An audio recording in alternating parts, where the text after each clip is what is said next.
Hi everyone, it is me, Claire from Strange Little Obsessions again. I'm here with my partner in crime, Janine from Grey Horror, and today we are having a chat with the fabulous Andrew Hubatsek, who was Zelda in Pet Sematary.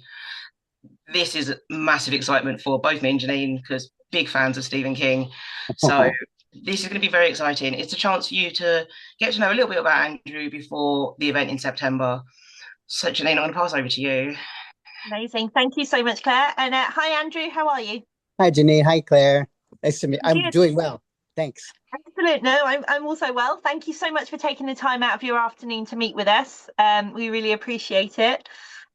So for those who may be unfamiliar with your work, or those that are, can you Mhm. refresh our memory? Can you tell us a little bit about yourself and perhaps an introduction into how you got into acting? Oh, sure. Well, I always wanted to be an actor since I was about a teen, Mhm. watching, second run movies of like Richard III with Laurence Olivier or Peter O'Toole. Actually, all the Brit greats I loved. So, Okay. yeah, so that's very big for me. Alec Guinness, all these Mhm. guys. So that's still those are still my ideals. So yeah, I went to try to be an actor in the New York City in the 80s, and did a lot of Shakespeare in parks and churches, and did some small indie stuff. But was lucky enough to get a casting director be interested in me and sent me out for a couple of movies, one Mm. of which was uh, turned out to be the 1989 film version of Stephen King's Pet Sematary, um, which came out in 90, I think. Um, so I was lucky enough to be small, thin, malnourished because I was an actor, and got the part of Zelda in that movie, which was a great thing for me. Uh, of course, I did the movie. It Mhm. happened very quickly, and then it disappeared, like all things did, all movies did at that time, because Yeah. there weren't DVDs or VHS, and it was just a small blip on the screen of my life. Yeah. And 35 years later, I found out that people were really interested in it. and so I have kind of a bit of a new life, being, like I said, a footnote to horror history, and Mm. which is really neat because I get to meet so many wonderful people at horror conventions who are excited to meet the person who played Zelda, even though I'm not Zelda, but I Yeah. played Zelda. Yeah. So can you tell us a little bit about how that character came to be? Because it's an unconventional role for, if you don't mind me saying, for a male to take on. So how Yeah. did that all come about? Well, when I auditioned for it, I was in a room full of, uh, I was in my 20s at the time. I'm a smaller person. I was in my 20s, and I was in a room full of probably preteen boys. So I never really understood why they were casting a male. So I had my own theories about it. But I have recently learned from the director at a HorrorCon, Mary Lambert, who was a fantastic person and a real artist, I think. Um, she was saying that they did try to go with a young woman actor uh, initially, and Mm. she said it just wasn't successful. There was something about the way younger women who would have played that part viewed themselves or presented themselves. She said that just didn't work. It was like the Yeah. whole young feminine kind of aura at that time. Um, Mm. so they went in search of a male actor. Now, I always thought it was because, um, as being in makeup for Zelda took around 18 hours or so. Um, Wow. and I was shirtless in a makeup trailer in Maine, which is very cold, in October, with two men who were gluing this stuff on me. So Mm. I always kind of posited that it was because because they did the whole chest and the face and everything, that it was a kind of a safety thing, which no one really cared about at that time, honestly. I don't think people were that conscious, but I always assumed it was because they needed someone who could like sit there, for 20 hours and have makeup Yeah. applied to them and not be a young woman, Yeah, of you know. course. But I don't Yeah. know.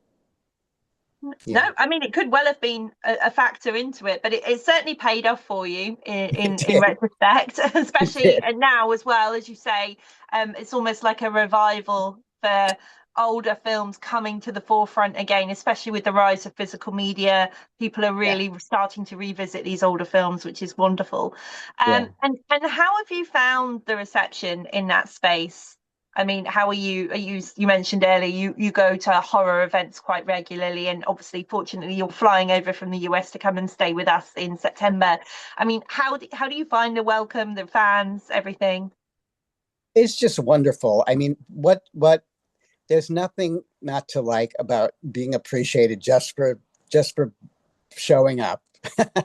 Yeah. People are really wonderful. I love the kind of horror culture, which I didn't really know about initially. I was like, what's this going to be like? But it's such a friendly, accepting, what I found, accepting, kind of like just congenial, loving culture. And so it took me a little while, but because I'll be honest with you, I have a hard time watching horror movies. Yeah, that's all right. That's okay. It's not for uh, everybody. but I do love it, and people are really appreciative. They get very excited to see me, which feels great and also a little strange because you know I'm not the character of Zelda. I just kind of did it, but I think of it as kind of like a, a, a little envelope that was sent to me from when I was in my early 20s to now when I'm like in my 60s, and it just feels like a beautiful little kind of message from my past that people are bringing to me. I don't know. It's weird. But it's great. I love it. Such a beautiful sentiment. That's lovely. Yeah. And so, can you tell us a little bit more about your career in acting post Pet Sematary as well? Have you forayed into other darker roles? Have you had quite a varied thing? And also, what's been a role outside of that that you've really enjoyed? Okay. Well, that's a really good question. I did hang out in New York for about a decade, I would think, in my 20s. Mhm. I did go out for other things. I was in another movie called Blue Steel in the Yeah, 80s. yeah. And I did a lot of extra work at that time. At the same time, I was doing some plays in New York. Mhm. Um, I did some small roles in an acting company on Broadway, which was run by a man named Tony Randall, if you remember him from The Odd Couple. He made a kind of acting company called the American Actors Theater. Um, I did roles in that, but really, like any actor, it was always catch as catch can. And through all that time, even from before Pet Sematary, I worked with a theater company in Pennsylvania. Um, even before Pet Sematary. And I think it was in around 1997 that I ended up going back to Pennsylvania. And I Mhm. spent the next 25 years pretty much doing theater full time, um, from 97 or 8 till 2022. Acting, directing, writing sometimes, and also administrating. It was an ensemble theater with 8 or 10 other people, and we just were in production all the time. So we did contemporary Shakespeare, family plays. Um, we did everything, and that was kind of an unusual experience, I think, for an actor to have too. So I feel very lucky. No, definitely. And it Yeah, brings a variety of experience for you as well for the future, for future roles and things as well, which is yeah, great. yeah, yeah. And I oh sorry, go ahead. no, please. Okay, I was just going to change ever so slightly to ask, Yes. do you have any inspiration? Do you have anyone you really looked up to who even perhaps in your earlier or later career that you thought, oh, I love their career path, I love their trajectory, I'd love to follow in their footsteps, as it were, or somebody you admire their work? Oh my goodness. So I think I told you that I love all the old guys. um, the Olivier movies, the Peter O'Toole, Alec Guinness. I grew up with them. I don't really know if I really have thoughts about that as an older person about a career trajectory. I feel like my acting career is kind of like stopped a couple years ago. I moved it 2 years ago away from the theater where I worked and did that. Although I just did a indie horror movie um, Oh, in yeah, Kentucky. yeah. Just finished filming 2 weeks ago. Um, but that doesn't answer your question. I don't know who I would. I don't know who I would. Who's. I think I would have any theater trajectory, any like career trajectory now because I really don't have one. Um, No, fair. but but I do feel like doing this film a couple of weeks ago kind of got me reinterested in seeing where I can go with film possibly as an older person. I don't No, know. We'll yeah, find. it's especially in independent filmmaking, the doors are always open. People are always crying out for experienced character work as well. So, Yeah, yeah, yeah. you never know where it could lead. And what is it that draws you to a role or to a character? Oh, what is it? What draws me to it? I think the challenge of doing it. Usually, you can tell by the writing. Mm, If it's something that you're interested in, just by the quality of the writing. You know, um, that usually interests me. If the writing is good, no matter what it is. Um, um, but unusual, the unusual, the interesting, the strange little obsessions. Oh, I uh, like yeah, it. there we go. Voice parts, we that got it. that are that's a little Easter egg for you. The strange, the I guess what is unpredictable about a character, what you can find that's unpredictable about a character. Um, um, and that can be troubling or not, you know. But usually it's the writing. You see what's interesting. It's usually the writer's vision. I have a harder time, I think, people kind of like talking through this is what it is without actually writing it down. I guess think a little old school that way. Um, Yeah. um, and like the experience at the film that I just did, there was a certain amount of improvisation, which I don't think I'm very good at. I'm like very committed to kind of the writer, you know. Mm. Uh, so I don't know. That's a good question. I have to think more about that. Okay. Yeah. And how do you approach building personality and presence into a performance? Um, it's largely intuitive, I think, and can be pretty immediate to me. I feel like in my theater experience, it always had to do with the voice.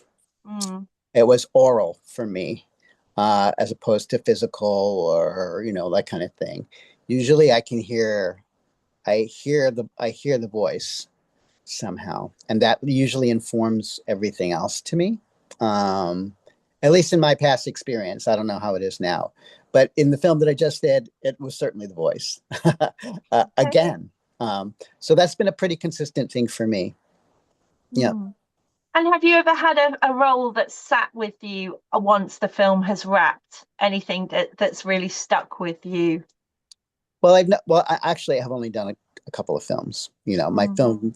film career is pretty Or small. perhaps a Yeah. theatre role even. Yeah, well, theater's different because you're living with it for such a long time. Like Mm. we used to rehearse for 3.5 to 4 weeks, and then you would like play it for at least another 4 or 5 weeks. So you live with something, and it kind of gets in there. Some things more than others. There's some plays that are so difficult that like you just can't wait for them to kind of like you dump them. Do you know what I mean? Um, but some of them. I mean, some of the greater plays, like the Shakespeare plays, are Yeah. kind of like endlessly have a depth to them that you can never plummet. And like they just kind of like, even if you're playing a small part, just to be in the atmosphere and around it, it keeps on giving. I think you can't get to the bottom of it. Is that the question that you asked? What did Yeah, you? yeah, Yeah, that, I mean, it fulfills the quota, so yeah, definitely. yeah. Sorry. Okay, don't worry. Uh, And is there a behind the scenes story you never get tired of telling throughout your career? can you restate? I couldn't hear it quite. Have you got a behind the scenes story that you like to tell us from your career? Any favored memories? Oh gosh, that's tough.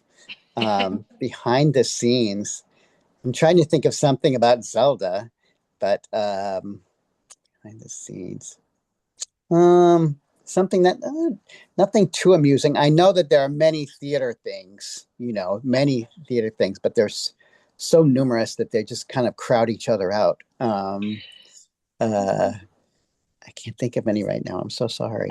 Okay, no, don't worry Yeah, at all. It's yeah, fine. yeah. If, And have you ever had a scene that was more difficult than an audience would have expected? Usually that would be comedy. Mm. They always say like, dying is easy, comedy is hard. And I think that that is true, actually. Comedy is like, it can be very grim. You Mm. have to like assert yourself very grimly to like get through something. And like people are laughing, but you're like, have to be, really focused. Uh, uh, yeah, that in my experience, I don't know specifics, but I think that is true, or it has been true in certain kinds of things like farce and stuff like that, where it has to be very exact and like measured and the same every time, and rigid, that kind of thing. Definitely. And there's an approach to comedy and the way it's structured with timing and delivery that Hmm. also blends really well into our genre that we love, into horror. I mean, it's all about the timing for That comedians. You're is setting them up for that punchline, and for horror, you're setting them up for that jump scare, for that prime moment. that's true. Yeah, Yeah, it's yeah, quite it's yeah, quite transferable. yeah. Okay. And have you found that your experience in either, your limited film experience, but Mhm. predominantly also in your theatre experience, that the transition in the process for acting and being on stage has evolved over time? And if so, what are the changes that you've noticed?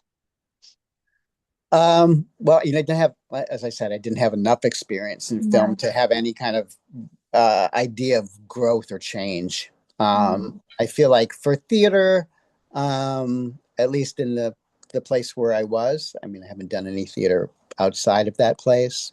I feel like, as you get older, you get to really get extremely familiar with the process, and that can Mhm. be good and that can be bad too. You can get bored, you can get sloppy, that kind of thing. But also too, there's a relaxation that it comes when you get older, in terms of knowing what the process is, and yeah, I think you get to enjoy it a lot more, Yeah. um, and also um, be able to play and kind of expand and share more personally. I think when you're younger, you're always like you're dealing with tension and anxiety and trying really hard. And when you're older, I don't think you have to try as hard. No, you kind of relax into it and trust your experience and your intuition a bit more, I think, as well. Yeah. Definitely. And then as you Okay. get older as well, there's definitely that kind of like you do more for yourself, and it's just kind of like you're not Mm, trying to impress anyone anymore. And it's like Yeah. yeah. I'm gonna put myself first a little bit. I've definitely found that when I turned 40, and it was just like, oh, and like life is so different. It's weird. Yes. Yes. From your own acting from your own center rather than, you Yeah. know, a projected center somewhere else. You know. Mm. Yeah. Definitely. And you mentioned earlier that you're now a part of almost a resurgence, going to genre events and you're being recognised again. And as Mm. you say, like the film's starting to pick up recognition for newer generations of fans. Have you got a favourite interaction with a fan that you can recall, or any moment that really sticks with you? Oh, there's so many. There's really so many of them. I have had an experience with someone who came up to me, and I mentioned before to you before when we were talking before that people will come up to me and almost verbatim say the same thing. They will say, "You traumatized me when I was a kid," Yeah. literally, or words to that effect. Sometimes they'll say something a little bit more salty, but um, but one woman came up to me once and was visibly frightened and was having a hard time. She was really having a hard time meeting me because of Zelda. Mm, And like we kind of worked through it over the course of a couple of days of the weekend. mm, And I mean, we didn't like go out and hang out or anything, but like we we I I kept talking to her yeah. and actually by the end of it was quite beautiful because I think she was able to let something go that was obviously a little bit more intense than anyone would have wished for her. um, Yeah. so that was kind of beautiful, and I've had other like wonderful stories about people, when they first saw me, like when they were kids, saying like there was a woman from Louisiana who was like, I saw you on the TV. Once I saw you on the TV when I was a little girl, and I cried out, "Mama, Mama, there's a tati! There's a tati!" Which I guess in Creole means a creature of some Yeah. kind. Like, Yeah. and I was like, I've never been called a tati before. But little stories like that about what people's experience of seeing it and like what it was.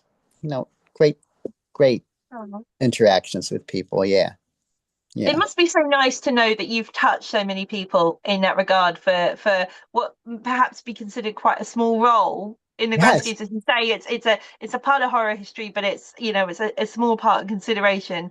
But actually, to have that still resonate with so many people is so important. it's bizarre. I mean, it's like 4 minutes of screen time or whatever. It just somehow entered the consciousness of a few generations of people, and to Yeah. be and to be and really like it was the work of the director, it was work of the makeup artist, it was Mm, part of my work, but it's not me. That's the strange thing. People are appreciating me because I did it, but it's not really me at all, really. So it does feel a, a little strange to be taking advantage of that. However, it's just fabulous um, to meet people and just be appreciated. It's just really nice. no, definitely. So I have one last question, if I may, before I hand over to the wonderful Claire. Of Um, course. So I like to ask everybody that I interview, if you are to schedule a double feature in your local theatre of two films of any genre for us to get Okay. to know you, which two films would you choose? That's really tough because I love films of all kinds. So I have a bunch of favorites that I kind of think about every now and then. Mm, Um, um, I know. Okay, let me think about this. There's a movie called Andrei Rublev by Andrei Tarkovsky, Russian director from 1960s, about a an icon painter in Russia in like the 14th century. Black and mm, white, beautiful picture. And there's another movie called America, America by Elia Kazan, who did like On the Waterfront. Yeah. Also from the 60s, also black and white. I must have a thing about it. About a Greek immigrant from who was living in Turkey, like in the early part of the last century, who is trying to get to America as an immigrant. But it's not about his journey in America. It's about him just trying to get out of Turkey, the country, the Ottoman Empire, Mhm. whatever. And Yeah. those are two. I could go on. Lawrence of Please, I mean, Arabia, we have time if you you have know, anything else for our audience to recommend. Lawrence of Arabia, Peter O'Toole. I've seen it 100 times. They're all pretty male movies. Let me do some female movies. Orlando by Sally Potter, There we go. one of my That's a great film. favorites. I love all of her films. Um, yeah, Ridley Scott's The Duelists, his Yes. his first movie. I watch it pretty regularly. It's like my comfort movie. You know, Oh, I think it's I like love a that. a little perfect little storytelling, not too much, very economical, beautiful. I could go on. Different to everything else he went on to do. Yeah, really different. I'm Such a small enclosed film to Alien. Yeah, I know. Wonderful. Wonderful. We love you, Ridley, but wow, what a transformation. It's true. He got big. Yeah. Did. What Oh, about thank you? you. Oh God, no one's ever asked me. What's your Oh, yeah, double no, I need to feature? know this. You don't like this. Okay, so I would be a bit wild with my choices. There, here we go. This is where I recommend films that you may not have heard of.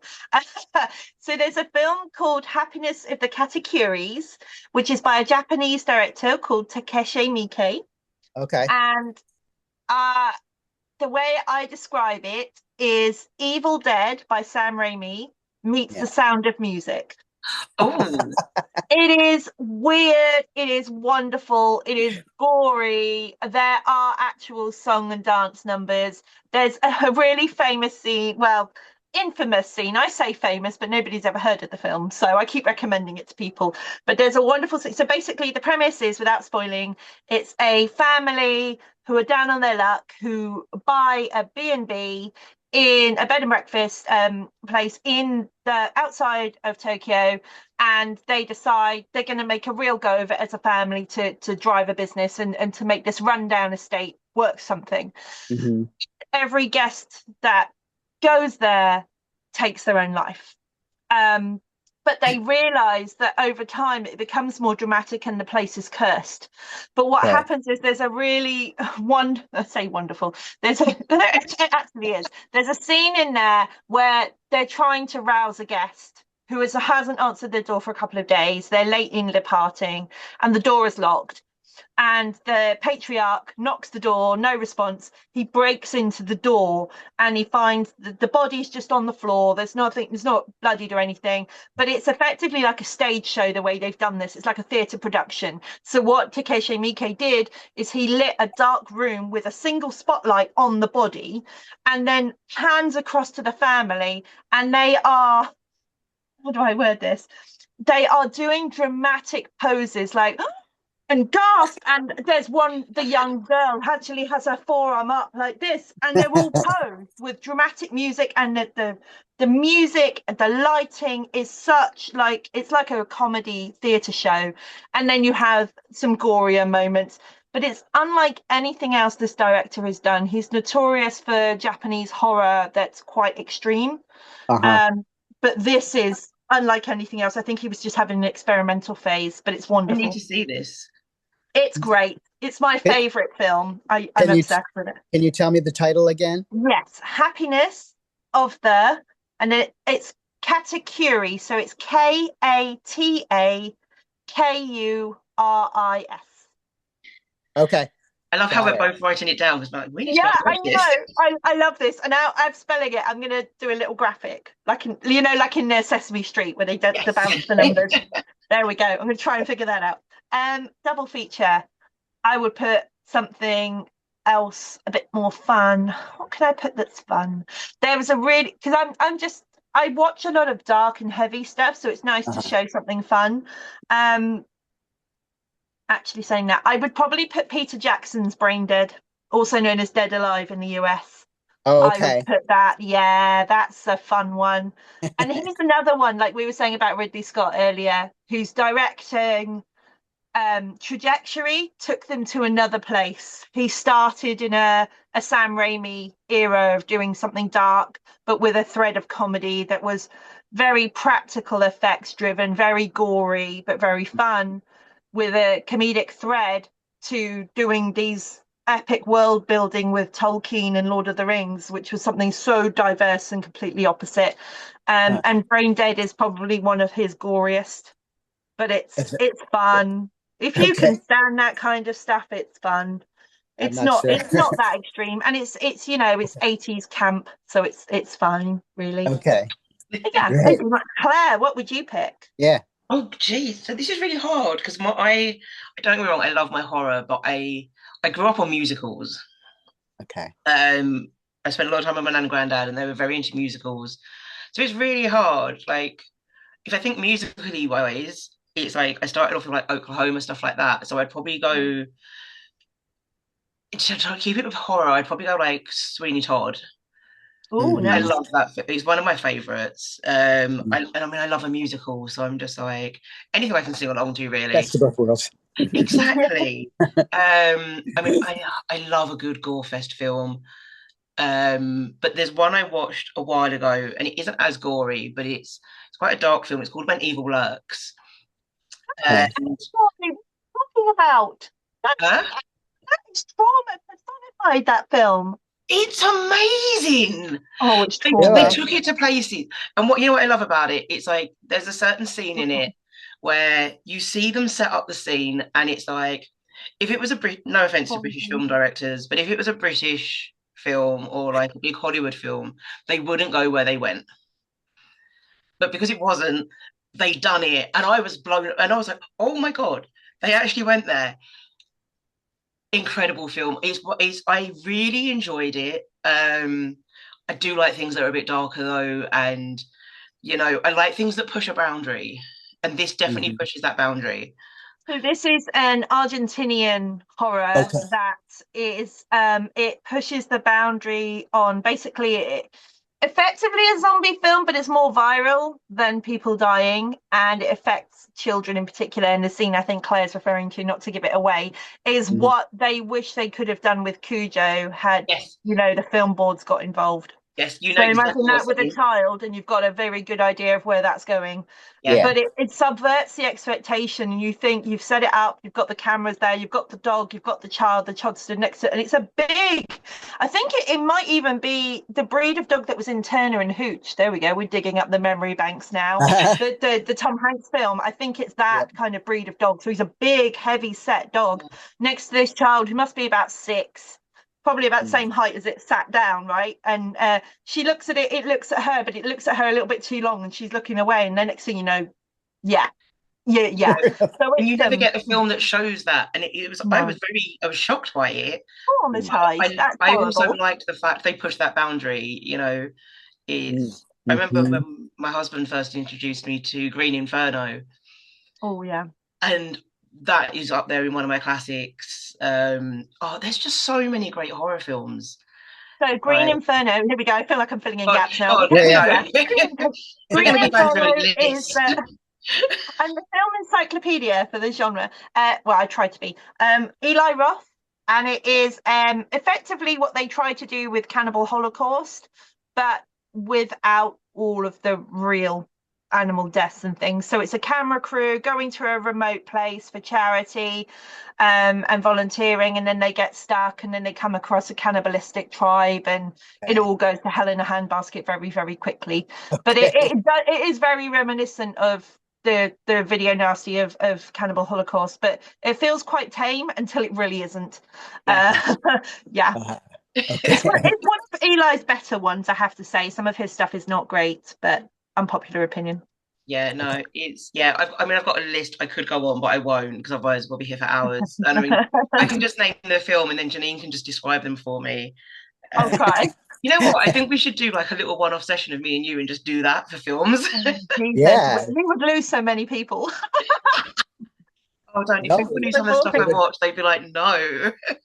No, or they would honestly. find out about films that they don't know and be like, "I'm going to check this out." Yeah, There is that. I mean, I do selfishly on my channel run top five collaborations and things with different followers, and just interesting to see what people's top films are in the genre. And I'm like, oh, I've not heard of that one. That's going on the list. I yeah, bet You it's know, and that's why I interesting. asked the question as well when I interview yeah. people, because sometimes you find something you're like, even if it's not in the genre, I'm like, oh, not heard of that. I'll put that on the list.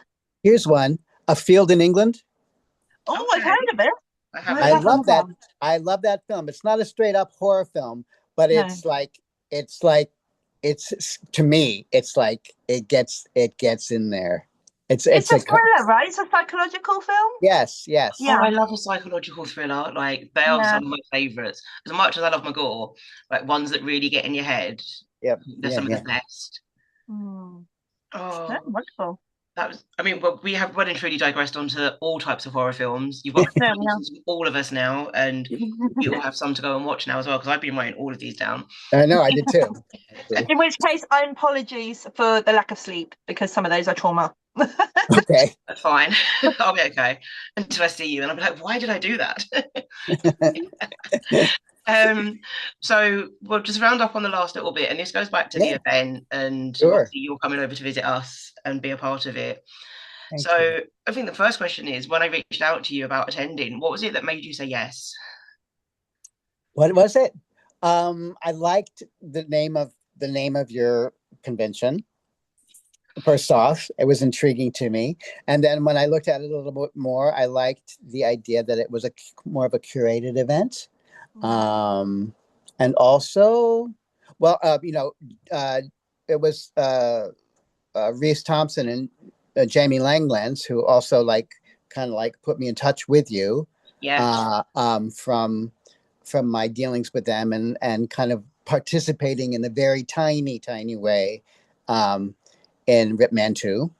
Um, and also, I can never pass up an opportunity to be in England as Oh, well. Uh, I mean, it was one of my first desires and loves to be in England. So yeah, oh, amazing. Yeah, when Reese emailed, he sent me a message on WhatsApp and was just kind of, he said about you being in the film, and he was like, you need to reach out to him. And I'm just like, yeah, I can't do that because it was just like, oh my God, this. And I'm like, okay, no, I can do this. I'm going to do it. You know, it's business head on, fangirl moment is away. Send the email. And it was just like, yeah, when you replied, incredibly happy. And yeah, yeah, yeah, it's just incredible to have you over with us, to be fair. And I know a lot of people are excited as well to meet you at the event. yeah. So when you're over, we've got you in panels, photo shoots, obviously autographs, things like that, a bit of a Q&A session as well. What's the thing you're looking forward to the most? Just meeting you, meeting the people. I mean, that really is the star of the show for me. Just getting to talk to people. Um, I don't know how much I really have to say for panels. I mean, like my experience was, I have enough to say, but it's my experience of doing the film is pretty standard. But like, just, I think meeting the people, seeing the place, being in a new place, meeting you guys, it's so much fun. Yeah, no, we have, I mean, we have lots of great fun things planned as well. So it's Yeah. going to be exciting to kind of share it with the world at the same time. So my Okay. last little bit is a little quick fire round, just for a little bit of fun before we end. Okay. So first one is classic monsters or modern horror. I mean, I always like classic monsters. I always like a guy in a rubber suit, as opposed to, like somebody acting, somebody Yeah, like. So I like classic horror actually. no, Yeah, I I mean, mean, to me there's that something means like beautiful, really isn't old there? horror now. Yeah. Yeah, no, there's yeah, we're something talking beautiful about the Hammer classics. and like 19, the 50s and so on. I Yeah. love the old stuff. Yeah. Yeah. But I'm learning. I'm learning too. I'm learning a lot more now from you, about Oh. what? Well, don't open that door, that Pandora's box, because I could send you a recommendation. You'd be there for Okay, hours. okay, I'll take it. The list is going to grow, definitely. So the next one is practical effects or CGI. Oh, practical for sure. I'm an actor. The less you can work with, the more imagination you have to work with. Well, does that make any sense? The It does. less, yeah, working with less is what makes creativity. Yeah. I mean, one of the things that got me into really appreciating horror is the practical effects and just the Yeah, amount of work and detail that goes into that and how realistic things can look as well is incredible. yeah, Especially when you look at a lot of the older films as well. Even with the work they've done with you on Zelda, it's, with like the spine and the ribs and all of that. It's like the detail, and I did yeah. actually watch it again tonight before It's your- because it's been quite a while. So I was like, you know what? I've got a couple of hours to kill. I'm gonna go back and Oh, watch it. thanks. So, and it was really interesting to kind of watch it again after so many years. Yeah, And I think because kind of older and you see things differently, and just to see the work and the detail that goes into it all, and you have a different level of respect for it as well. yeah, yeah. It was exciting to watch again. Oh, good. I'm glad. I'm But glad. the voice of Zelda though did still freak me out a little bit, but not the character anymore, so that's good. Okay. um, your favorite cult horror film? My favorite cult horror film. Or I'm saying that you said you're not always that big into horror, so maybe like a favorite different genre of film. We'll allow that. Favorite different genre. Oh, I don't. I'm stumped. I'm sorry. We've got so many off of you already, to be fair, so that's fine. Okay. What is your most memorable filming location?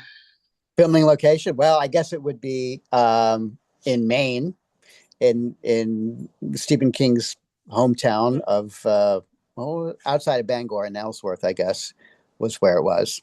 And I did go there a couple of years ago to revisit, and it was still beautiful and cool. But it's Oh very wow, atmospheric. I think that's part of the reason the success of the movie too is because it takes place in Maine. It's not in some studio somewhere. it's a real location that Yeah, has, yeah. yeah, Yeah. It's yeah. on my bucket list to go and do the whole tour. They have organized tours that you can go to every filming location in every location he wrote about, and it would take weeks, but I'm dedicated. I must do it. Before I leave this mortal coil, I have to go. I have to Bucket see them. list. Um, Exactly. Next one is hero or villain. Oh, villain for sure. Yes, lovely. Villain's so much more interesting. Always. So much more Um, going on. yep. Coffee, whiskey, or both. Oh, both for sure. Yes, Yeah, Yes, there we yeah. go. Whiskey in the Another, coffee. that's two for two today, Claire. So we've been asking people these questions. The last one, it always changes a little bit, but it's always like soft drinks or alcohol. And the interview we done before this was the first one that said alcohol. We just thought it was going to be me and Janine forever on this. And you're our second one, so it's like you're part of our tribe now. It's like yes, we found one. And then my very last question for you is, if you could step back into one role for a single day, and this could be from your theatre work as well, which character would you resurrect? um, well, I would like I did play Hamlet in 2010, and I still think about that play and I still know it very well because it kind of goes around in your head. It stays there. So I would be interesting to know what it would be like to do it now Mm, because I'm so much older and I feel like I don't know if I've learned anything, but I'm different now. And I feel like mm, it would be interesting to know how it would come out through me now. I like yeah. that. Yeah. Because as you're older, the way you do acting or portraying will change. And yeah, I like Yeah. it. Very good. Yeah. Well, thank you so much for joining us, answering our crazy questions, and having all the fun with us. Of Um, course. and I hope everyone watching it has enjoyed it as well. And if you haven't booked your tickets yet, they're still available. Grab them. Come and join us in September. It is going to be so much fun. It is organised but curated chaos, and we cannot wait to see you there. See you then.